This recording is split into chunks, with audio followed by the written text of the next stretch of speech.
Thank you to the National Board of Review for this honor, and thank you to Michael Barker and Tom Bernard at Sony Picture Classics for believing in this film. Thank you for that, Army. Oop, you're not on that side, you're on that side, okay. Thank you for that, you're truly my brother. He said we've taken 200 plane flights together, and that's true. I'm like a nervous flyer, and every time he sees me getting nervous, he'll go, "We're gonna crash." So, thank you for that. Thank you also to Michael Stuhlbarg, who's here tonight, who plays Mr. Perlman. Michael's my father figure turned father figure, who is sitting next to my father. So this is very weird. I'm truly honored to be included alongside the other names tonight, and now to be in the lineage of this acclaimed organization's past. Let's not forget when this organization was established. 1909. 1909, yes. I was negative 87 years old. There had yet to be a world war. There was no such thing as a Big Mac or the grapefruit technique, and fire and fury inside the White House had yet to be written. The National Board of Review was put together, at least according to Wikipedia, to combat Mayor George McClellan's hostile stance towards filmmaking, an art form he considered ethically corrosive and for the masses. That was really trippy for me to find out and kind of exciting. I think movies can sometimes get lost in a coastal vacuum. I've often thought to myself, I don't want to act for actors, I want to act for people. So it makes it all the more sweet to receive an award from an organization that was trying to protect the freedom of however and whatever sort of expression manifested itself in a film.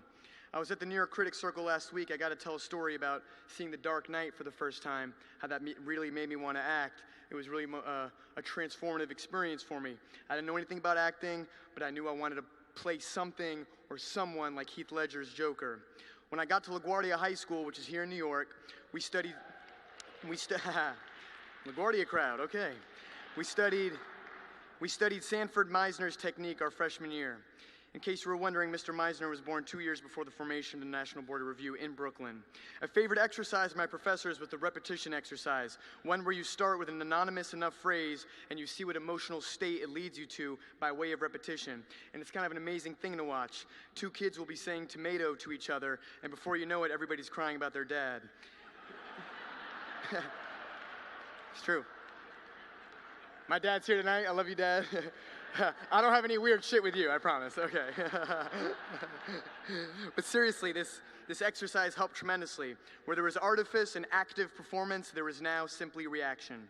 I was hanging out with some drama friends one night. We decided to watch something funny. We randomly chose an Adam Sandler comedy we thought had a cool poster, Punch Drunk Love.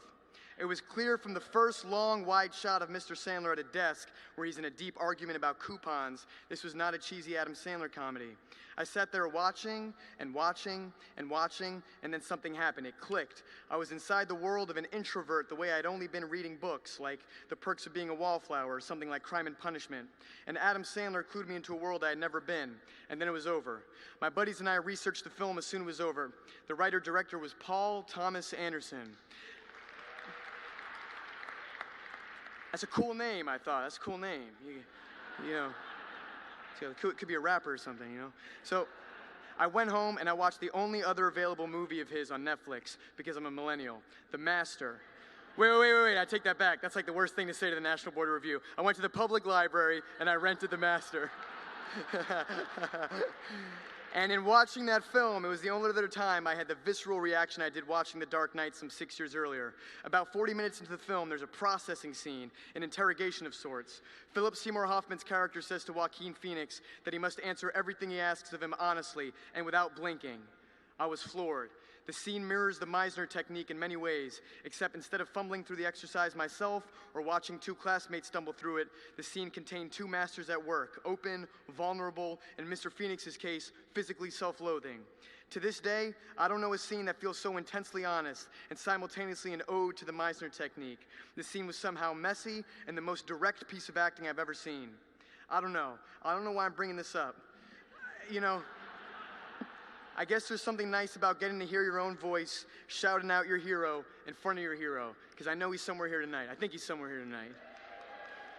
And I know this shout out doesn't increase the likelihood that I'll get to work with you, but that's not the goal. I mean, if you want to work, let's talk, because, you know, yeah, we'll figure it out, you know. But but rather I just want to say thanks because, Mr. Paul Thomas Anderson, you're a major reason I'm standing on the stage right now. I mean it. And I'm humbled to be on any sort of program with your name on it, and because you're a genius. So thank you to the National Board of Review. Shouts out to Greta for letting me tag along for Lady Bird, and peace and love. Thank you for having me. Cool.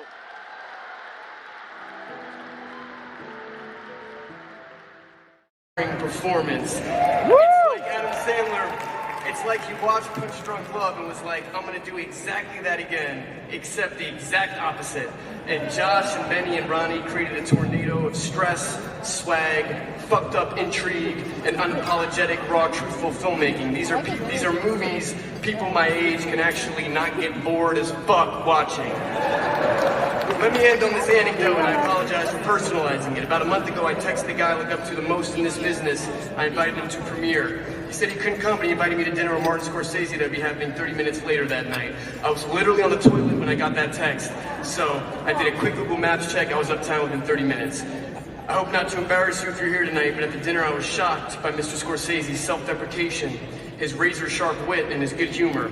I was the young guy at the table, but I was having trouble keeping up with the pace of conversation and sophistication in movies being referenced.